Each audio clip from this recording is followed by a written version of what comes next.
So welcome back after the coffee break. Hope you are refreshed, and warm welcome to our online audience. So I'm glad that we are gathered for the second and third session. So no, there is no coffee break between second and third session. And there will be a coffee break, of course, afterwards. So before I hand over to our chair, my colleague Shams from IRVR, just to remind you, those of you who are interested in seeing the full program and the profiles of all speakers, there is a QR code in your brochure. So click this QR code and you can access this lovely program with everyone's bios, photographs, and the full detailed program. Thank you very much, Patty. Hello, everyone. Welcome to the session on digital interventions, COVID-19 and beyond. So it's an hour-long session that I'm going to chair, and I'm very pleased that we have 5 presentations in this session. Some of them are group presentations. So I'm going to start with our first presentation, which is a group presentation, will be given by Patty Koskova, Aisha Al-Desiri, and Adrian Brown, who is a senior research fellow and lecturer in the Center of Obesity Research, University College London. And he has got 16 years of clinical research experience. So we are very pleased to have these fantastic presenters here who will be presenting the first talk on my activity journal app project supporting citizens during lockdown. So over to you. You have 10 minutes, and I think if you finish in time, then we have some questions from the audience. Over to you. Thank you so much, Sham. So I'm back on with my not chairing, with my researcher's hat on. So it's a real pleasure to introduce this project, and it will be a trio presentation with Adrian and Aisha.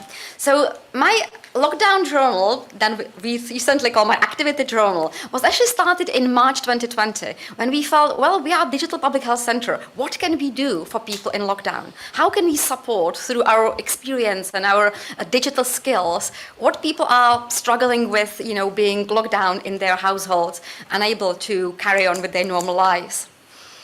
So we thought, let's just develop an app to help people to journal their activity so they can record what they have been doing every day. Because if you remember, all the days felt the same. We were all locked in our bedrooms, and Sundays looked the same as Monday. And losing sense of time was one of the major things we have discovered was affecting people's well-being and mental health. So journaling is known to help people to keep track of their activities, be able to look at what they did various days, how much they enjoyed it. So we developed this little app by recomposing tools from other apps. So really quickly, it was launched in a couple of months, and allowing people to journal their activity and make quick notes about what they did, what they enjoy, and keep some kind of track of time. So in this project, I will present the beginning of this app initiative. And after the lockdown, we felt like actually people can continue using it because it is allowing to record activities. And it has shown, you will see it on my first slide, it has shown a lot of people actually took some sports activity and they actually got physically active during the lockdown. So we thought, well, let's work with people who actually are doing research with people living with obesity and see if this special user group actually could also benefit from using the app if we develop it and customize it for their needs. So that's what you will see today. So the project, as I said, was launched in April 2020. And to promote the app, we have also launched a social media channel where people could be posting pictures of their activities, their journals. And we were awarding a weekly prize. So this was the first winner of the week in April 2020. So this girl has drawn this fantastic journal and posted it on our channel. And we developed an API to be able to take these pictures and show them in the app to inspire people what could be done, what activities they can potentially take on while they're in lockdown. So this kind of social media competition and the app were combined and really boosted the usage of the app in the lockdown. As I said, the app has got a kind of a daily interface where you can enter what you've been doing, and this little fish at the top can tell you something positive. How good is journaling for you, or how you need to have a break between your working time and your at-home time while everything is at home. How good it is to close your laptop when you finish working and sit on the other side of your sofa for your afternoon. So lots of kind of activities developed by a colleague of ours who has got psychology background to help people get positive and motivated. So the activity could be chosen from several categories, including sports, creative activities, social activities, typically on Zoom. And people could then record how they're doing it online or offline and how much they're enjoying it. So we evaluated the usage of the app, and it's interesting to see that there was a massive spike, obviously, in the first lockdown when we were launching it and the whole thing was getting off the ground. Then there was a little bit of a kind of a downtime, but then we did a lot of social media promotion. So in the second lockdown, we get the peak activity usage, and then there was a bit of a spike, and then slowly after the third lockdown, the activity is still being used for people who enjoy this kind of journaling behavior, but it no longer kind of is fulfilling the purpose it had initially to help people who were stuck at home with a little sense of time and well-being. We also look at what activity people were recording using the app. So you can see on the blue one of the most active was actually creative and sports. So people really were doing a lot of home-based activities, painting and reading. Some of them said they didn't do it before the lockdown, so they took new activities. Sports became really popular. A lot of people reported they were doing at least one day a week some kind of physical activity. And also, we have also noticed that people have been doing a lot of online culture activities. They couldn't go to theater, but they were watching theaters or operas online. So it was great to see how the activities have been sort of creating and using throughout the various phases of the lockdown. And it was interesting to see that, physical activity, sport, have been something which we didn't expect, but the app demonstrated has been really popular. So I hand over to Adrienne, who will explain how we adopted this app after the lockdown for those living with obesity. Thank you very much, Patty, and lovely to see everyone. It's great to be actually seeing faces as opposed to screens. Obviously, with any app, what's so important is we get the patient voice. Nothing about us without us. And therefore, what we decided to do is actually speak to people living with obesity to see how the app could actually be used with them. So what we decided to do is we got 5 patient advocates from groups around the country to actually share their experiences of actually using the app. So what we did, we had a 3-phase approach. The first phase was an introduction. So myself, Patty and Aisha met and we introduced the app, and we really asked people to have a think about how they might be able to use it. They then went away and they used it for a couple of weeks. And after they came back, they then fed back how they felt about it. What did it do? How were they using it? As you saw with the usage, some people are using it a lot, some people are. What meant that some people were actually using this a lot and other people weren't? And what we found that there was a variety of different opinions that came back, but one of the big ones was actually a lady that had chronic pain. And one of the experiences that she had, she said, I love journaling, but on the days that I can't do stuff, actually what I found was it was making me feel worse because I was wanting to do stuff, but I couldn't. And then the journal was saying, are you doing stuff? So it was actually quite interesting that actually we really need to think about when we are developing apps, when we're developing anything digital, that we speak to the people, because these are things that maybe we wouldn't have thought of as researchers, but until we actually spoke to the people living with obesity who might be able to use this app, that's when we came out.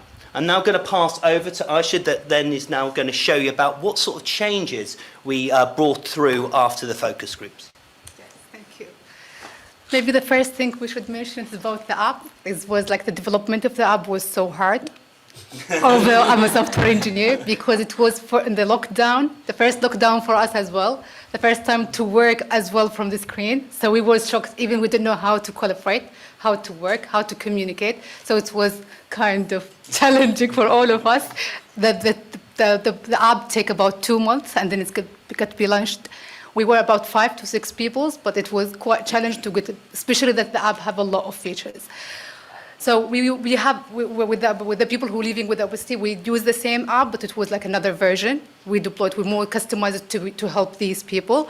Again, as Adrian, I was second him in one point. It was very hard to estimate or like I guess what's kind of requirements they will need. It was so hard even for us. Like I can mention one thing, it's still like on top of my head about when they ask us to move the activity list. The first activity list in the first activity type on the list was sport. And they asked us to move the sport from the top because it was quite challenging for them and put a lot of pressure on them. So these things, as a programmer or engineer, I would never think about it. So the focus group was really, really helpful for us. So one thing is about we develop in this app, which is like mainly the main feature is what about the notification system. So we build a notification system, but kind of like a smart notification system based on the historical data we have. So to not put a pressure on the people, we don't ask why you didn't do a sport today, or oh, you didn't journal anything today. No, the messages was, oh, like we studied in how like we have the notification after 3 days or 5 days. All these was like not random notification. We put like requirements based on that. You notify based on the history, based on the type of activity the person is recording. So the main thing we add to the app was the notification system, and the people was involved. So after the system, we have I think the last focus group where they happy with it. And they also keep asking for more advanced in terms of the notification system. So then I think we realized the notification system in case if you are dealing with the people with living with obesity is very important. So this will be the hardest bit of the app, and you need an expert like an Adrian to help because nobody gonna think how it's work and what's the expectation is so hard. It's so hard to assess by yourself. So this is why you need an expert in the floor to help you with the developing as well. So the second thing was about the health data. So we include part of the health data where it's part of the I think it's part of the analysis related to the obesity. So we need this calculation to be shown based on like some measurement or some data, like they need to see it. So they calculate the AG and the 5D test is like they do it and they input the data. This is one of the features that's also added to the app. So the main feature I would say is the notification system. It was very important at the same time. It's very challenging to see exactly how to implement the system and let it work. So yeah, that's it. So how many minutes we have? I think because we are 3. Thank you so much. Thank you. How many minutes? Go. Yeah. Wonderfully, you kept it to time. So Yeah, thank you so much, that's good. Patty, Adrian, and Aisha for this wonderful innovation, which has sustained beyond lockdown, which was the main purpose. So that's the beauty of kind of digital innovations, to keep people motivating. So with that, I'm going to go to the next presentation now. And we have another group presentation. And I'm going to call on stage Lanley and Eva Sullivan to come here and talk about Zoom or not to Zoom. Yeah, okay, that's fine. Thank you.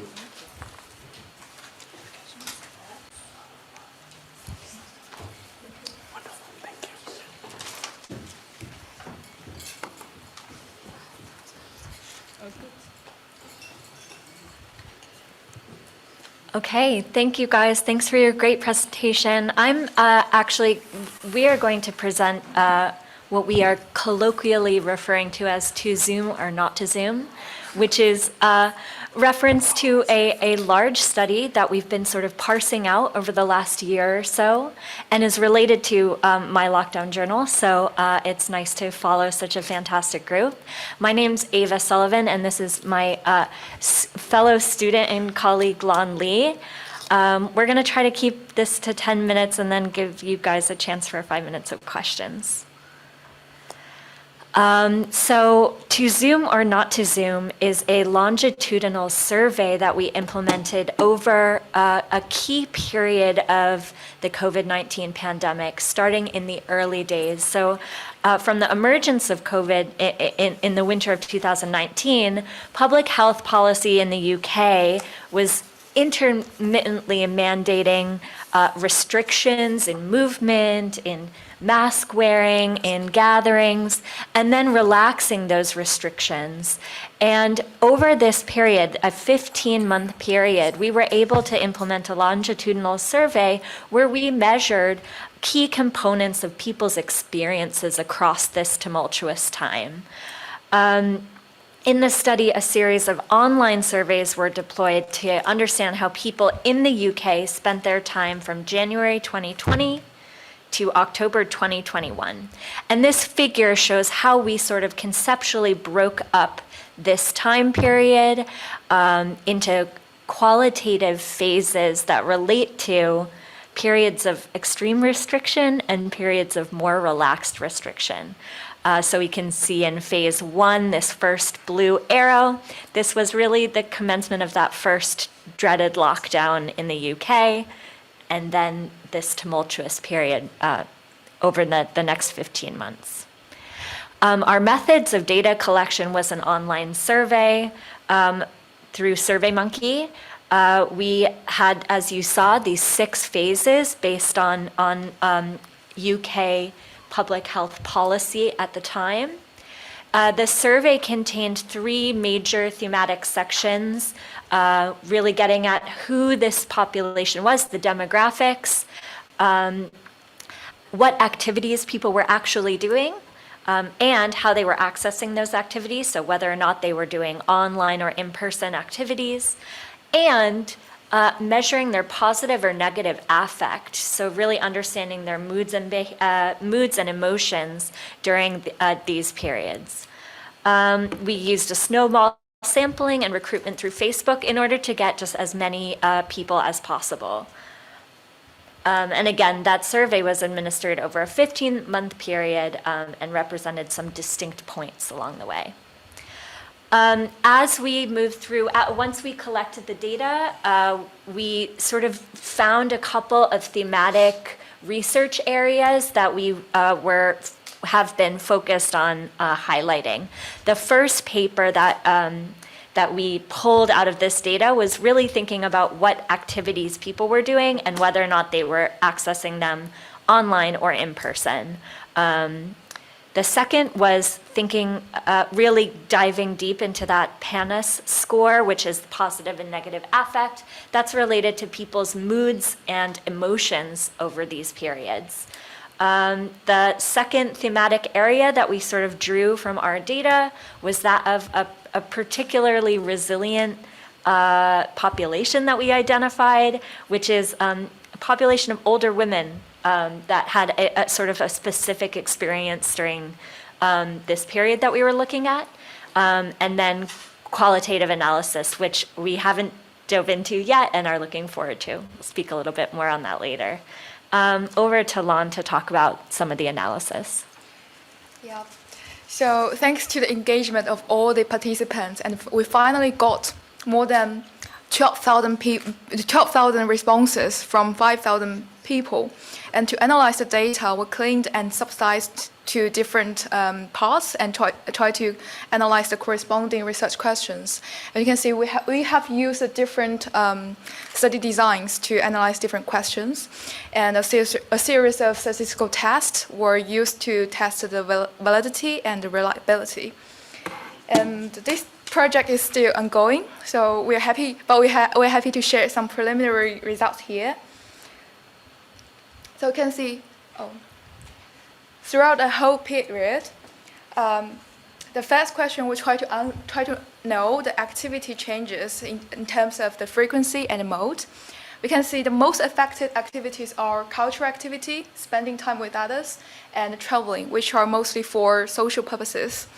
And we find for most of the activities we try to analyze, the frequency were mostly decreased during the first lockdown. And so that means people are almost kind of doing less activities than before the pandemic. And from the first lockdown until the first lockdown ease, we find like people are more kind of shifting from in-person to online. That is corresponding to the policy measures, the public health measures.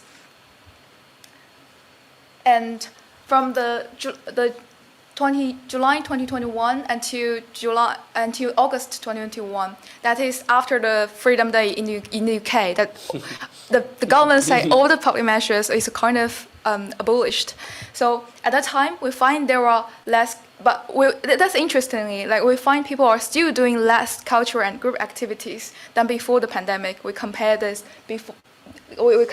period with the before the pandemic. We find people are kind of retaining what they have done during the lockdown event. And we also find during that period, more than half of people spending time with others and shopping and work and study still online or in a hybrid way. So we can see the lockdown has really changed people's lifestyle. And in terms of the second research question about emotions, we find gender, age, and employment status are the most significant factors which have the impact on the people's emotion status. And the people who are older or retired and women are generally feeling more positive than the other parts. And we try to identify the hard times when people are feeling most negative or most positive. And we find during the second lockdown, people are mostly feeling like most negative, which is understandable. People don't want to have another lockdown again. And after the Freedom Day, that is the most positive, which is also understandable. And for the old female, the subsets we give a spatial eye on, we find the change of social activity is similar to the whole cohort. These are the most affected activities as well. And but the difference will be like here we find a much more clearer pattern. We find there is a decrease in the beginning, but there is an increase after since the third lockdown, the earlier 2021. And for the emotion change within this group of people, we find they are more positive during the first lockdown ease, but most negative just after the ease when the second lockdown starts. And they are most happy after the Freedom Day. So that is kind of understandable. And we also try to find out from our data what makes this kind of things happen. We try to explore which are the significant factors. And we try to find a correlation between activities and the emotions, whether this kind of activity will be helpful to help them keeping happy or not. And we find the more frequent social media use is correlated with higher negative feelings, even within this group of people. And getting active is associated with higher positive feelings. So that is also understandable. So that's what we have got now, and we have already published our first paper about the activities. So if anyone have interested in it, you can probably go to look at the paper. And then, yeah, over to you, Ava. Thanks, Lan. I'm just returning to speak a little bit about future work and possible applications. Like I said, there's some write-in answers that we had on our survey. These short answers allow us to dive a little bit deeper and get more context to the statistical analysis we were able to do with the quantitative survey. So I think it's easy with some of this data to anecdotally kind of tell a story in your head. Well, they're happier because they're working out, and that's what I like to do during lockdown. But to really dive deep into some of the qualitative data that we collected will be important to understand context. I also think it'll be important for us to identify sort of what makes people resilient during a lockdown like this, or particularly vulnerable to perhaps negative emotions or ending activities that they previously did, and to actually apply that to perhaps different disasters or scenarios. I'm going to stop there because I think we're out of time, but thank you so much to the entire DPHE team, particularly Patty.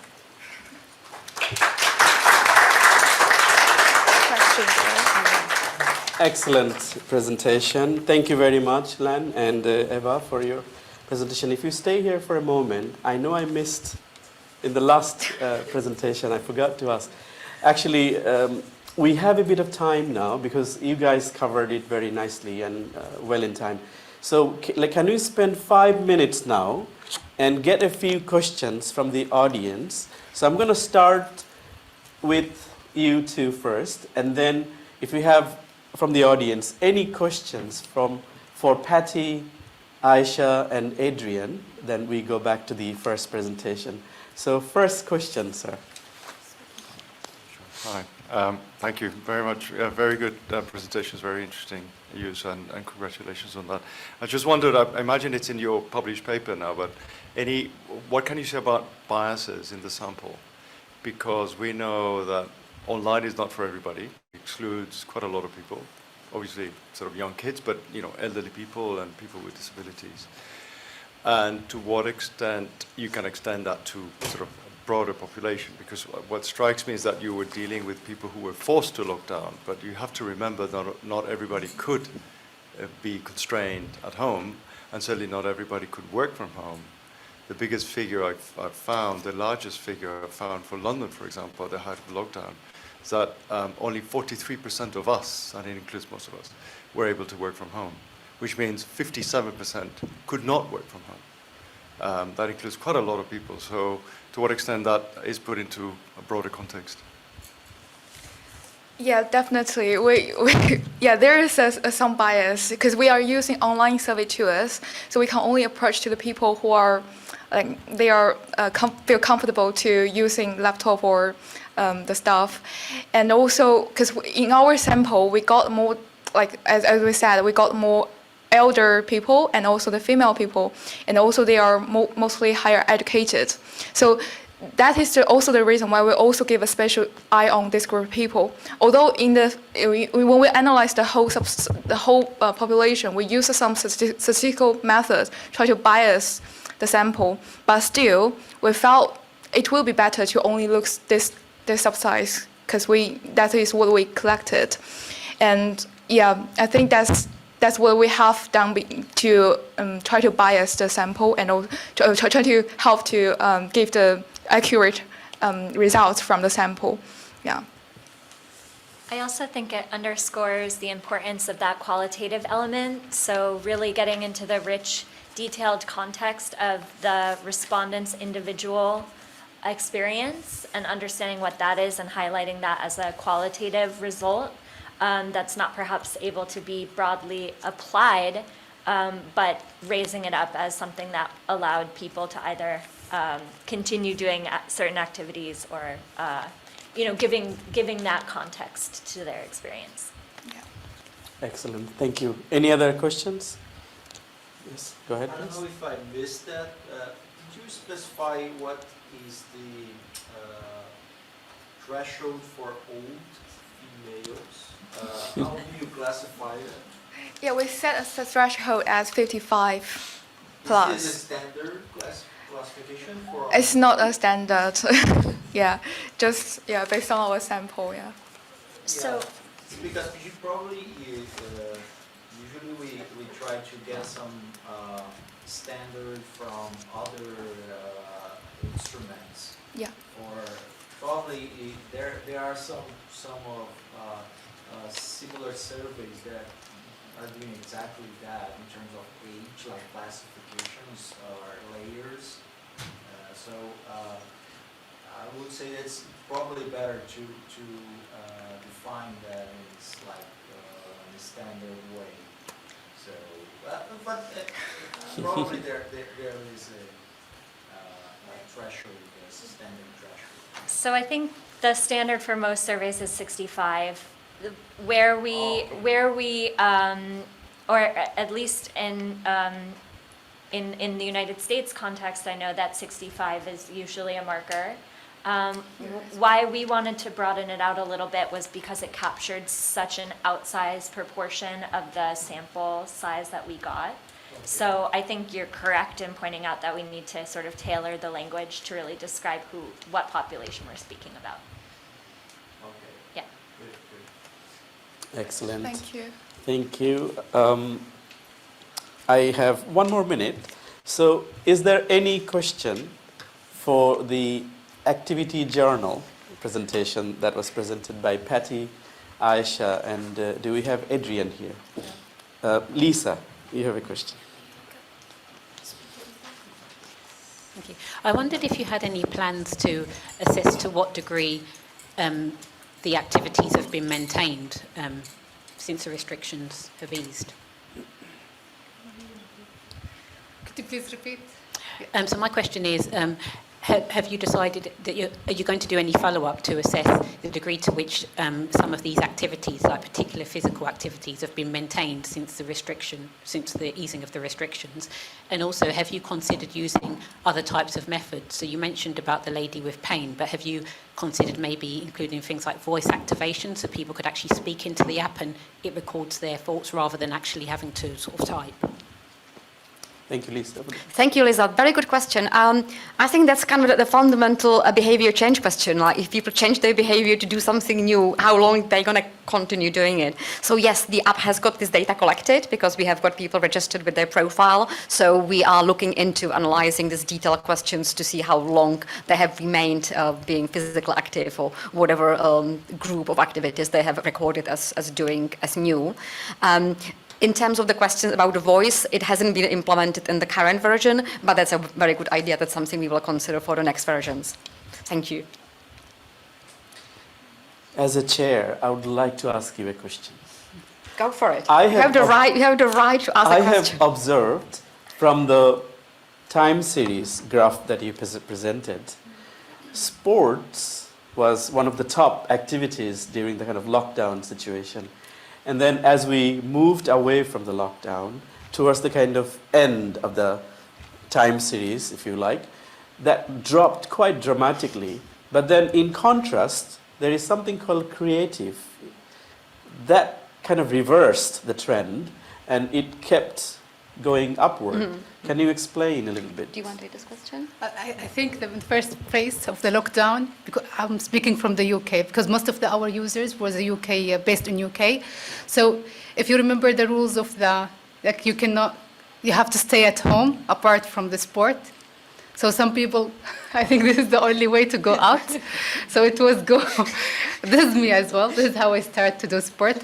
So during the lockdown, we start running, we start walking, we start to do this stuff. And plus the creative thing was really including painting, also cooking was under the creative things. So I think the people who never practiced some activities, during the lockdown, they got the chance to find their hobbies or skills. They discover themselves properly. And then sport, I don't know. This is like, you need a behavior expert, why the change is happening. Like, to me, it was quite fascinating to see the trend. So I just have one more question regarding this. The sport also included walking. So a lot of people recorded they went out for the one opportunity to leave the home during the first lockdown and went walking. And just as a bit of a joke, we also have seen people, we kind of link this data with the Zoom or not to Zoom study, where we collected more qualitative also answers. People also recorded they were walking dogs a lot. So it was popular to have a pet, had a dog, because you have an excuse to actually go for more than one walk because you have to walk your dog. So I think, this explains why sports as a big category was so popular in the first lockdown. And then the cooking, as Aisha said, which was part of the creative activity, remained perhaps more popular after the restrictions eased. Yes. I think, just to add, I think the whole lockdown was in a way revealing for many.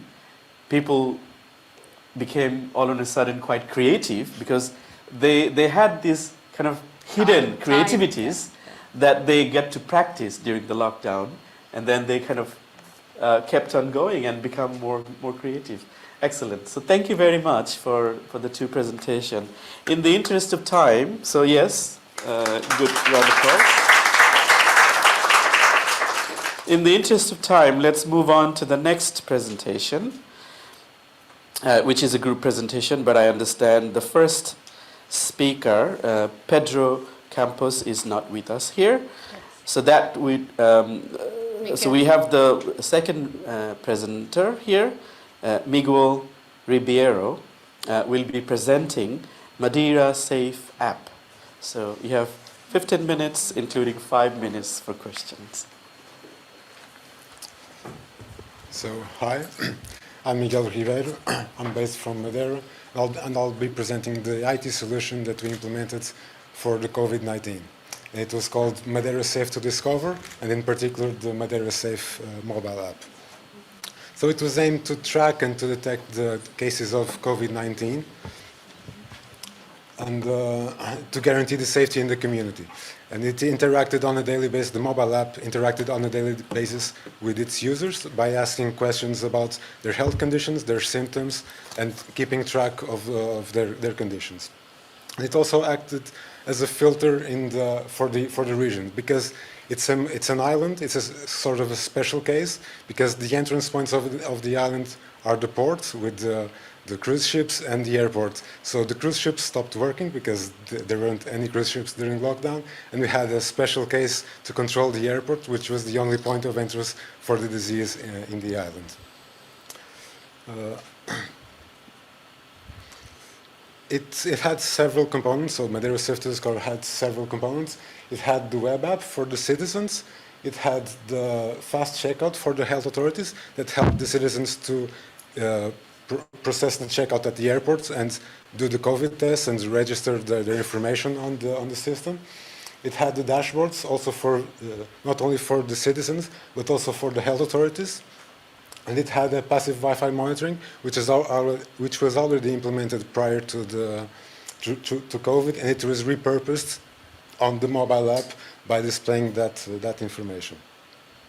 So the app, the main purpose was the app. It was made on a gamification aspect.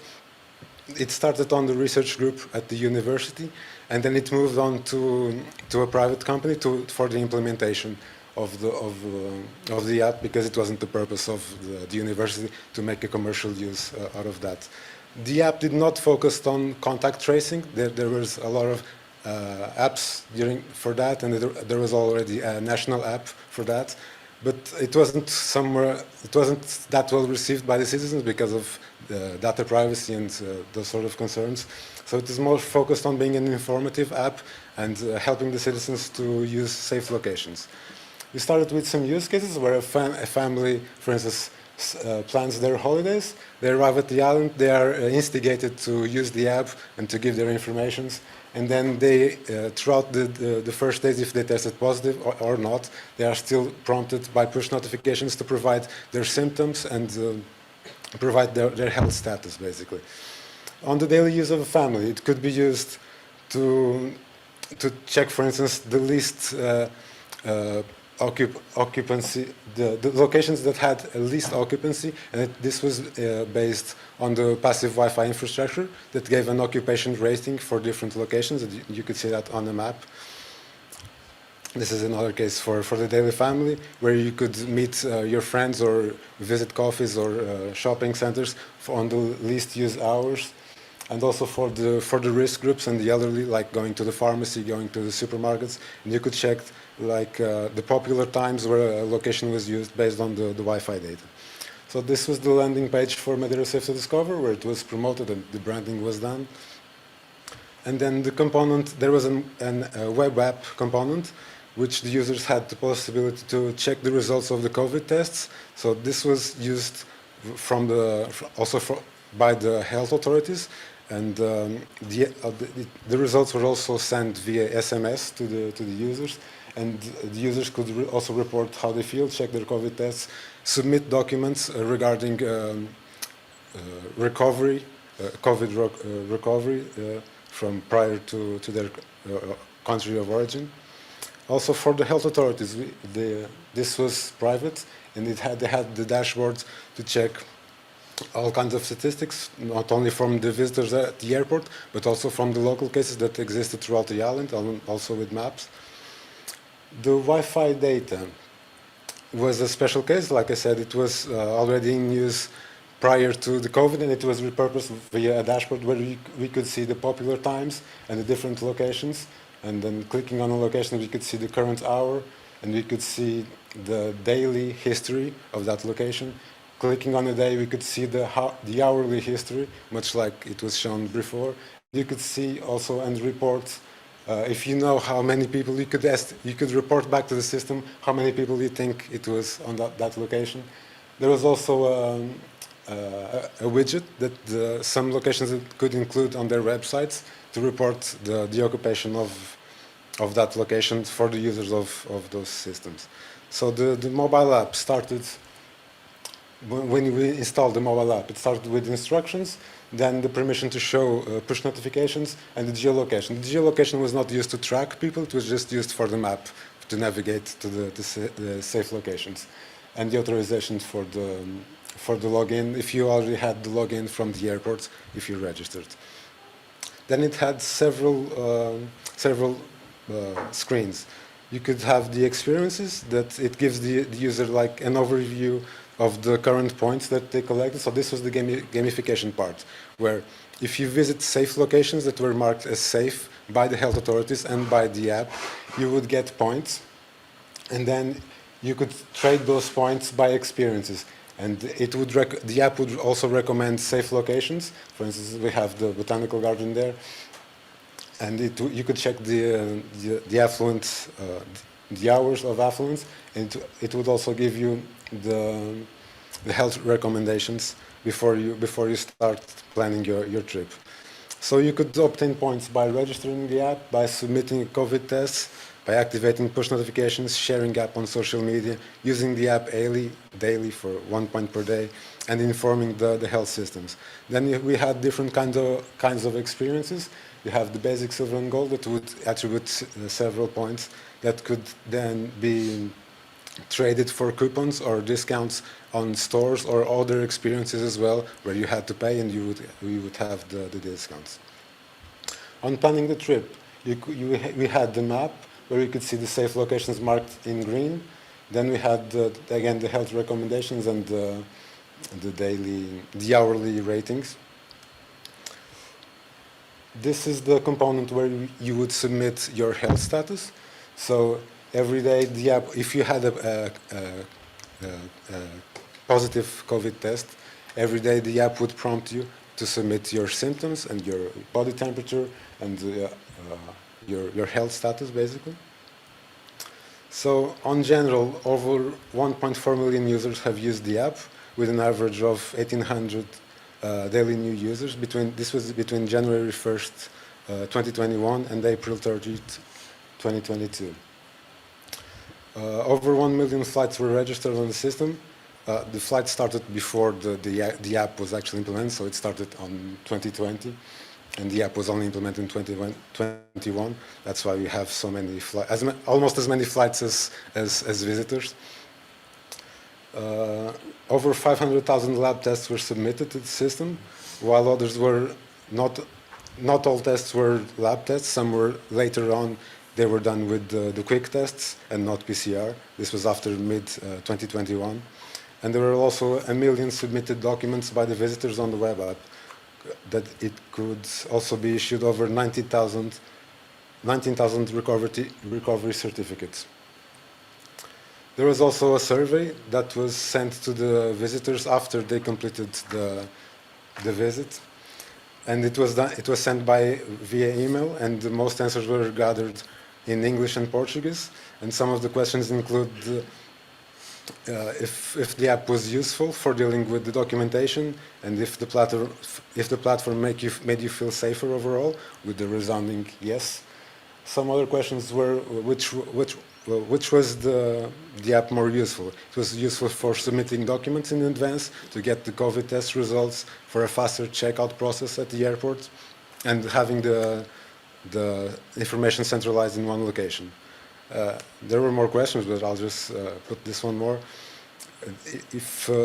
If the users would like to have a similar system in other destinations, and over 80% said between 4 and 5, very much, and this is it. If you're interested in the passive Wi-Fi system, I can give you more information about that, because it was my master thesis.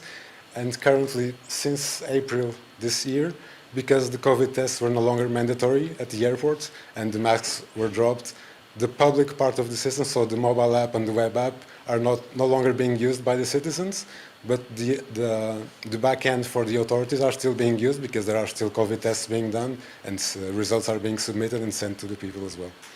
Excellent. Thank you. Excellent. Thank you very much, Miguel, for your presentation. We have a couple of minutes for any questions from the audience for Miguel. Any questions?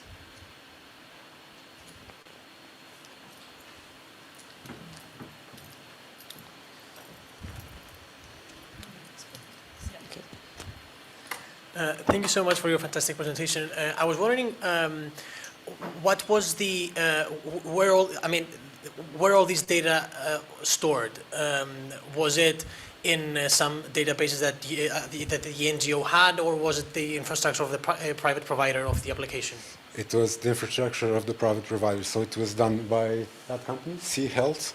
They implemented the system and provided the data to the health authorities, following the general guidelines of GDPR and data protection.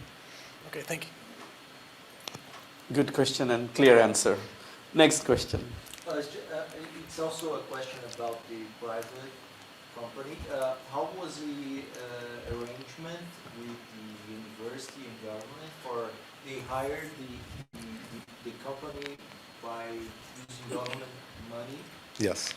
For this solution that was conceived by the university? It started in the university in conjunction with the health authorities, and because the university wouldn't be suitable to make a commercial version, it couldn't be. The university is non-profit.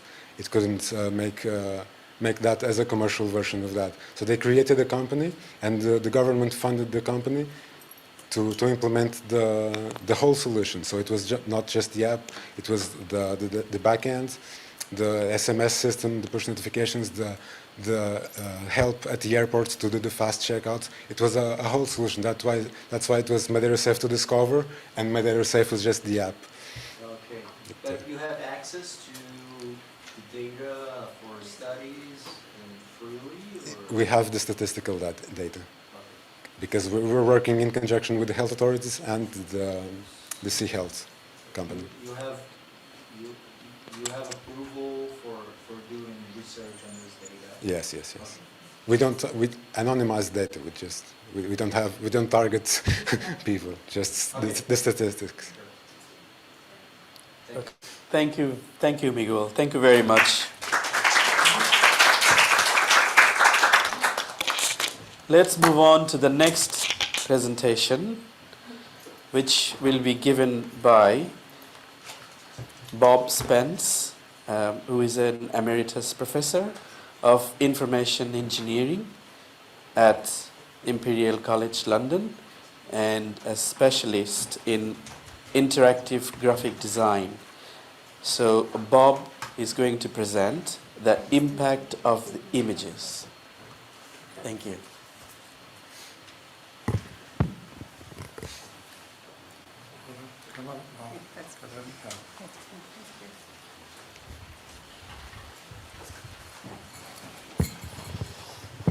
Good afternoon.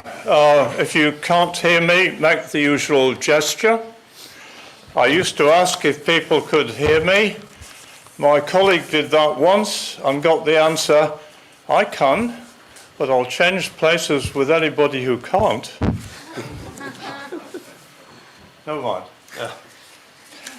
Okay. Numbers. They are the gold dust that we have to communicate to the public. And to do so, we've got to place them in the context of words. And a lot of work is involved in doing that, a lot of thinking, as anybody who's written a journal paper will know. But out there around the world, there's a lot of people who have to understand your message. And they also can be faced with a huge amount of cognitive effort. An alternative which can vastly reduce the amount of effort that those people have got to engage in is to represent those numbers as an image that can offer an immediacy of understanding much more usually than a text message can achieve. There are plenty of examples, Florence Nightingale and Dr. John Snow of cholera fame. That was more than 100 years ago. What I want to do today is to show you two examples to illustrate the huge potential of the visual representation of data. Here's my first example. During the early stages of COVID, the BBC every evening reported on how many people had died of COVID in the last 24 hours. And it was a large number. I was obviously saddened by that, but also confused. I thought there was a message that hadn't been put forward by the BBC. But then I found tucked away on an inside page of the Times the usual collection of words and numbers. I read that message very, very carefully, and again, very, very carefully, and transformed that message into an image. COVID deaths over the 6 months, January to June 2020. What I did not realize, and the BBC did not tell me, that most of those people were completely unvaccinated, or they had one jab less than a few days beforehand. Okay, that sort of hit me. And then I looked at the top left, that little red bit. In those days, they kept emphasizing the danger to the elderly, a group to which I reluctantly belong. But if we look at that red area, those are the people who are medically fit and they've had 2 jabs and 2 jabs, that's right, sorry. And if we look at that area, it amounts to 20 deaths per month, which is less than 1 a day. If you were elderly and you had medical problems, you're one of the green group, just below, slightly over 1 a day. I found that diagram extremely interesting, to put it mildly. So there's an example where an image can convey immediately or very quickly a message that is difficult to get across in numbers and words. My second example comes from NASA, the National Aeronautics and Space Administration, in the form of the launch of the Challenger, which unfortunately was named the Shuttle, as if it did hourly flights between Boston and New York. What happened, of course, in 1986 was that journey came to a halt after about a minute, I think, and caused the deaths of 7 astronauts. Right. To see how on the day before the launch, okay, they knew it was going to be cold outside the next morning. They also knew that low temperatures affect the behavior of what's called an O-ring. And they had to decide, should we launch? And as we all know, the wrong decision was made arguably for political reasons. Okay, to see how the visual representation of data comes into this story, let's look at the investigation that followed that disaster and which examined the known data about O-ring failures, known data. A company associated with NASA encapsulated that data in this diagram, which I'm still trying to figure out and have simply lost the will to do so. The data is all there. But somebody else suggested an alternative representation of that data. They plotted a measure of the severity of the O-ring damage against the outside temperature, which in Florida can go as high as 90 and beyond. Okay, there were many launches where there was no O-ring failure. There was a problem at 75 degrees Fahrenheit, and 2 more, just as severe as we go down to about 70. And under 65, there was always some damage. Okay? Some at 64 degrees, more damage at 59 degrees, and even more at 54 degrees. That is all the data about the O-ring damage. So the question you're asking is, how cold was it the following morning, the morning of the launch? And the answer is right there.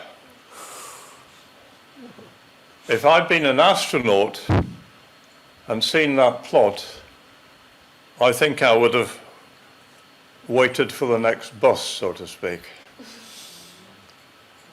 Okay, simple visual representation of data. And 7 astronauts died because somebody didn't take the data and represent it visually in the right way. Now, I'll admit that the construction of a visual representation takes a lot of work. So does writing words around numbers. And it's a lot of work if you've got a multi-dimensional set of figures. This is very simple. So all I can do is to support the view of a guy called Martin Krzywinski, who simply said, good visual explanations inform us. In a pandemic, they could save us. Thank you.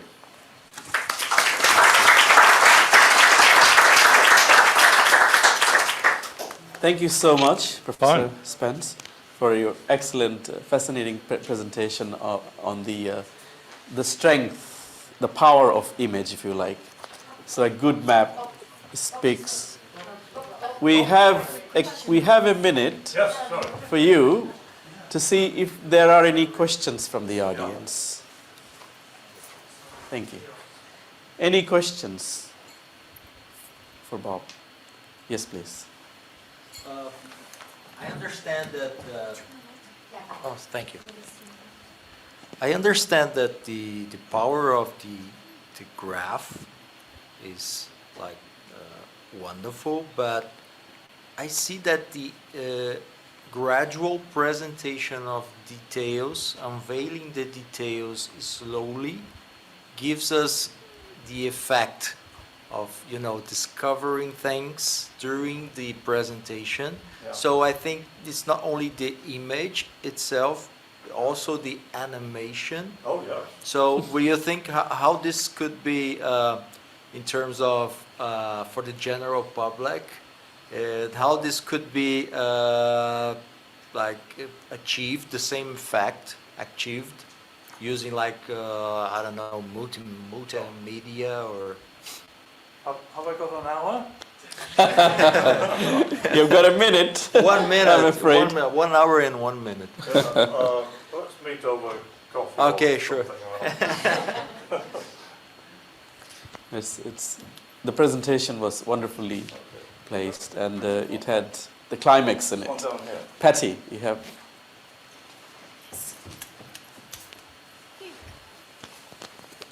Thank you. Wonderful presentation. Thank you so much.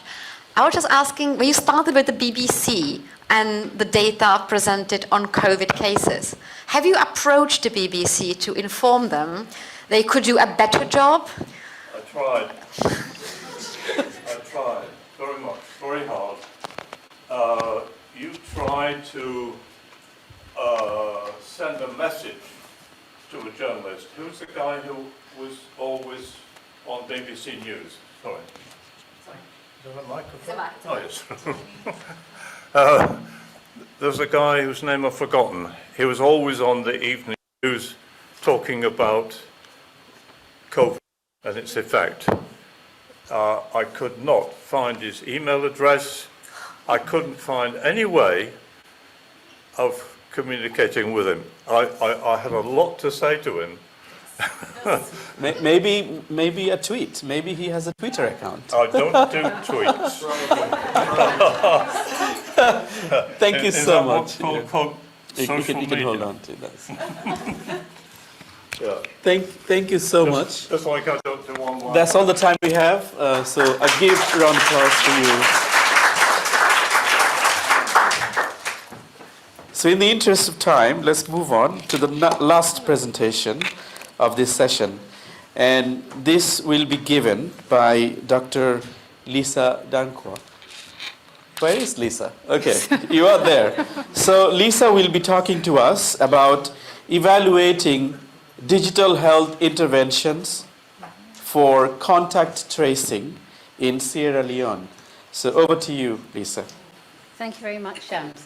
So I'm coming from a rather, I'll just lower this bit. I'm coming from a rather different perspective, but really still on the theme of emerging infectious diseases. So I'm going to talk to you today about improving Ebola contact tracing in northern Sierra Leone and demonstrating a proof of concept study in the lessons learnt during a humanitarian emergency.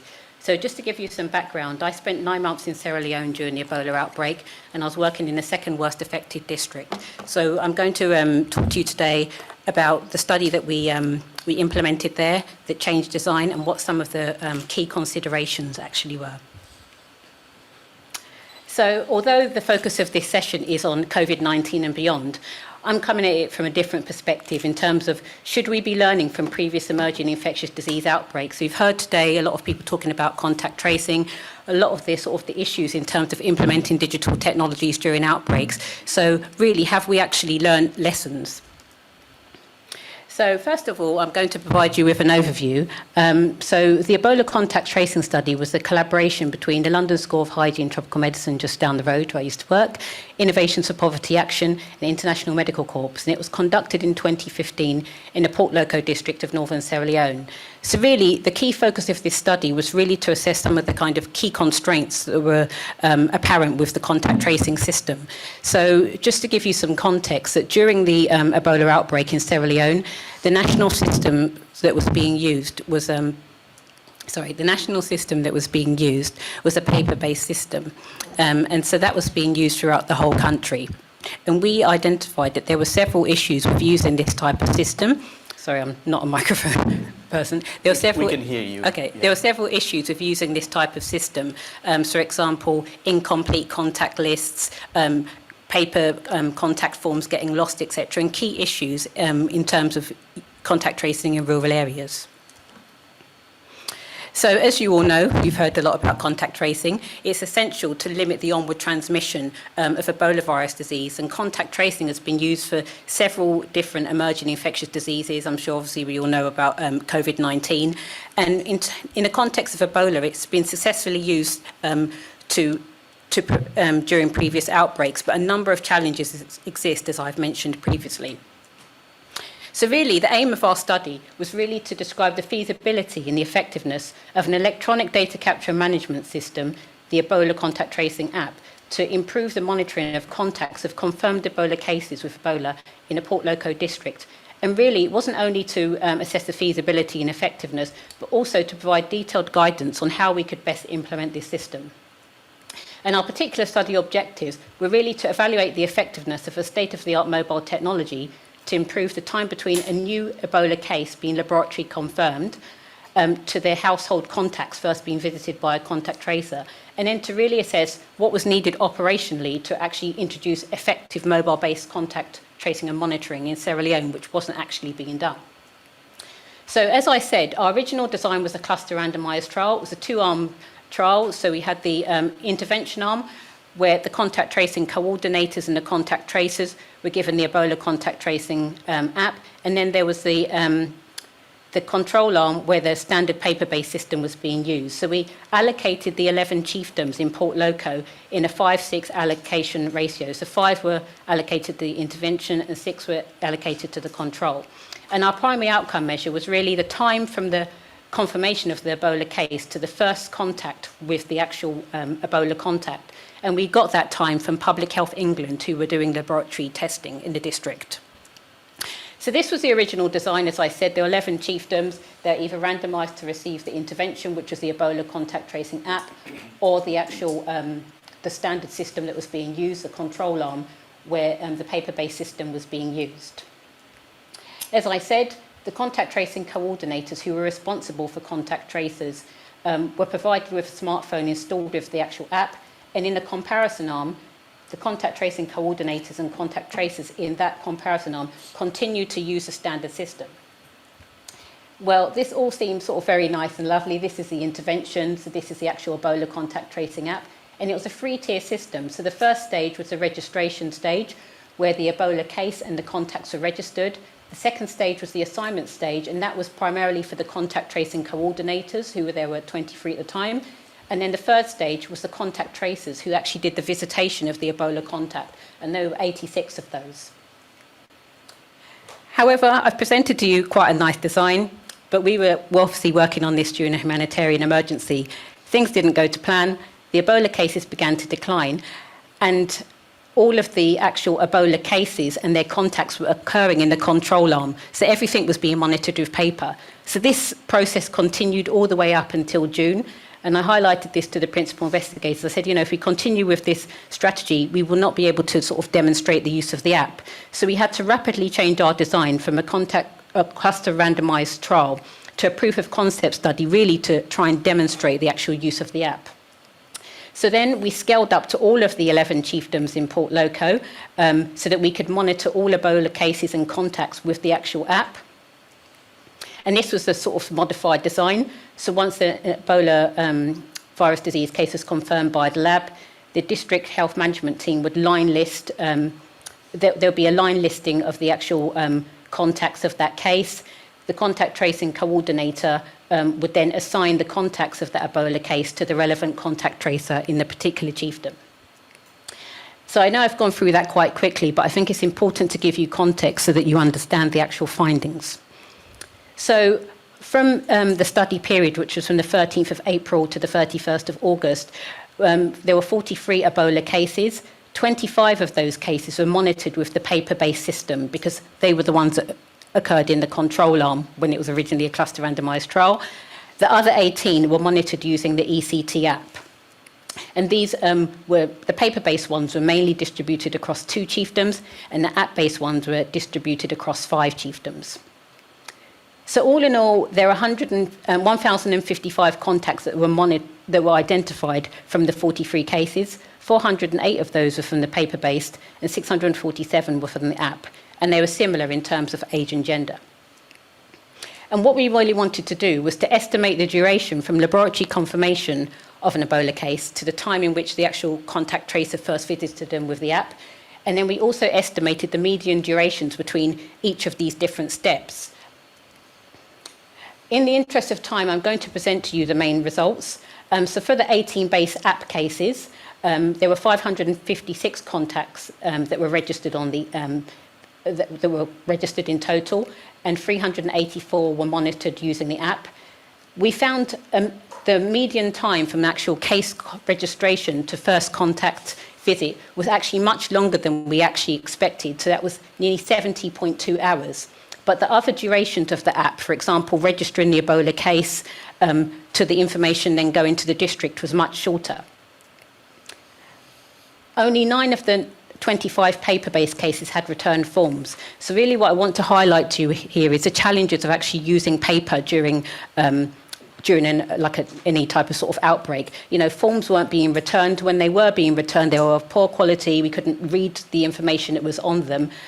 Also, 63 of the 157 forms, that's just over 40%, had a visit time reported before the laboratory confirmation time. So it wasn't even realistic that those results were actually true. And of the 94 contact forms that we had available, although there was a shorter median time from the laboratory confirmation to the first contact, we couldn't actually believe those results because a lot of forms said, I arrived at the contact's house at 8:30, when they should actually have been, the people who were responsible for contact tracing should have been actually at the district collecting the forms that day. So we knew that information wasn't actually true. So just to summarise, our key findings were that we were unable to test our original trial hypothesis, so the app would be more effective. The duration was much longer, but it was one of the first studies to attempt to estimate the time to first contact from laboratory confirmation to first contact visit. We were able to demonstrate proof of concept, but there were a number of technical challenges. The app, however, did have improved data quality and accuracy over the paper-based approach. How long do I have left? Okay, and so some of the lessons learned were achieving the desired sample size. We had to change our design. Working in a rapidly changing situation, we had to mirror the kind of the structural design of the paper-based app in the actual app, and it was difficult to do. And then we also faced challenges from the WHO and other technical partners about actually bringing in intervention during a humanitarian emergency. So yeah, there are key challenges in designing and developing and implementing an app during an epidemic, and despite these, we were able to demonstrate proof of concept. But having more time to develop and test the app in a non-emergency setting would have been helpful. So thank you very much.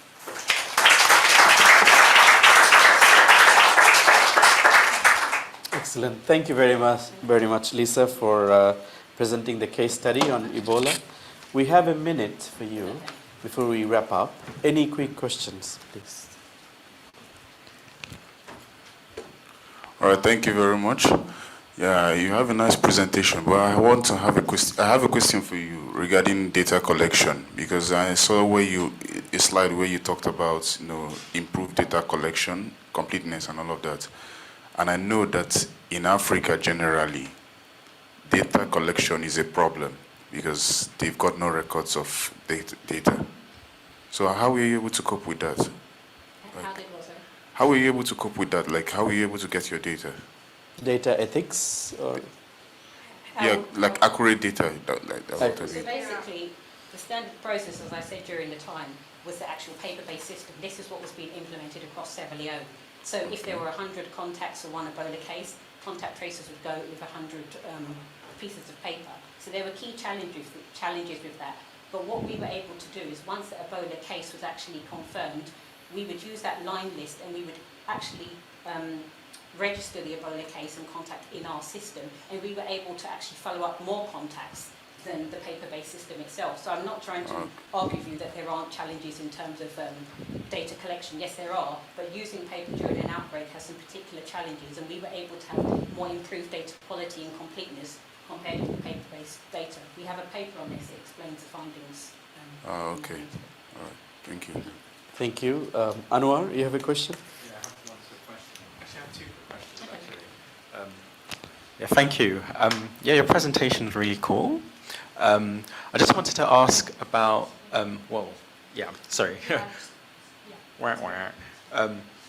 I just wanted to ask about, so you calculated like the time as like case registration as, because using a CRT, right? Don't you think like another estimate like efficacy would have been a much more appropriate measure to kind of measure efficiency?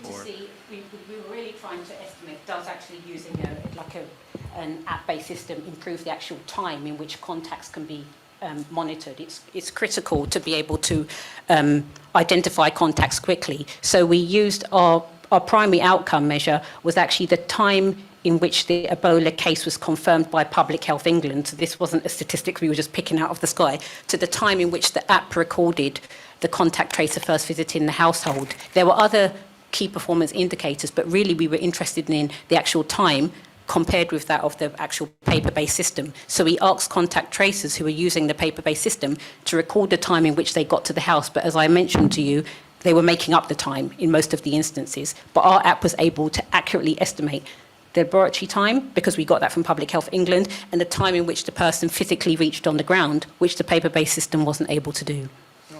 Okay. Yeah, just one quick question. Okay. Very quick question. Really last quick question, very quick. Okay, so you're able to generate all this data. So have you guys analyzed it beyond? So this contact tracing data set and these cases and people, you should be able to generate some kind of network from that. So have you guys thought of doing some kind of network analyses and harnessing that? Yeah, so the study was actually quite a short study. So obviously it was a rapid study that we conducted during the Ebola outbreak. So for the purposes of our study, we were focused on, assessing our outcomes. So we haven't done any social network analysis, and the study has kind of, everybody's gone their own separate ways. I've continued to look at this in my own sort of, personal time. So that would be something interesting to do, but it wasn't within the scope of our work. Okay. Thank you. Excellent. Thank you, Anwar, for the question. So we are at the end of time for this session. I would like to thank all the presenters for their excellent presentations, and also the audience, very engaged audience, for the questions and the discussions. So give all the presenters a big round of applause.